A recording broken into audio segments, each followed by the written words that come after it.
We talked about the myth of bipartisanship, the futility of Democrats, including the president, wasting time trying to persuade Republicans to go along with them on policies that are good for the country.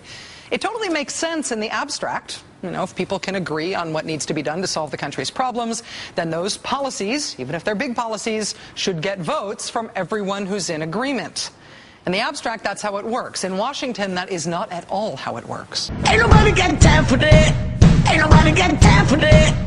Ain't nobody got time, ain't nobody got time, ain't nobody got time for that. Ain't nobody got time for that. Ain't nobody got time for that. Ain't nobody got time, ain't nobody got time, ain't nobody got time for that. Ain't nobody got time for that. Ain't nobody got time for that. Ain't nobody got time, ain't nobody got time, ain't nobody got time for that. Seeing the pattern here? What Republicans are doing on policy is no longer interesting. It is so thoroughly, unrelentingly, consistently predictable that anyone who thinks it's an open question as to what Republicans are going to do about the next legislation that's proposed just is not paying attention. Ain't nobody got time for that. Ain't nobody got time for that. Ain't nobody got time, ain't nobody got time, ain't nobody got time for that. Ain't nobody got time for that. Ain't nobody got time for that. Ain't nobody got time, ain't nobody got time, ain't nobody got time for that. If there's one thing that Republicans agree on now, it's that the stimulus is a bad policy. It's a bad idea that does bad things. It's a bad president's bad way of making a bad economy more bad because he's bad. Stimulus bad.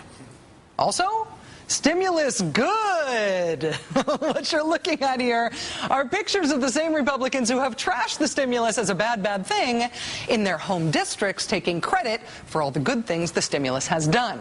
I said, oh Lord Jesus, it's a fire. I said, oh Lord Jesus, it's a fire. I said, oh Lord Jesus, it's a fire. Jesus, Jesus, Jesus, it's a fire. Oh Lord Jesus, it's a fire. I said, oh Lord Jesus, it's a fire. I said, oh Lord Jesus, it's a fire. Jesus, Jesus, Jesus, Jesus, Jesus, Jesus.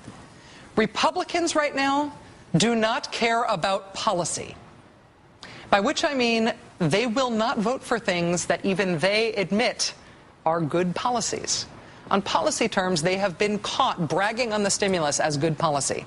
I have no doubt that some of them think that health reform is good policy. We know they think that things like a deficit commission or cap and trade or pay-go are good policy because they're on the record supporting them. But they're not going to vote for them because screw policy.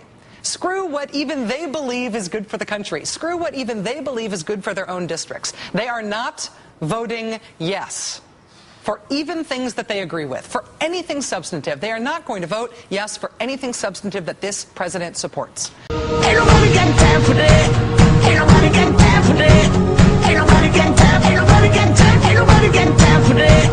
Ain't nobody got time for that. Ain't nobody got time for that. Ain't nobody got time, ain't nobody got time, ain't nobody got time for that.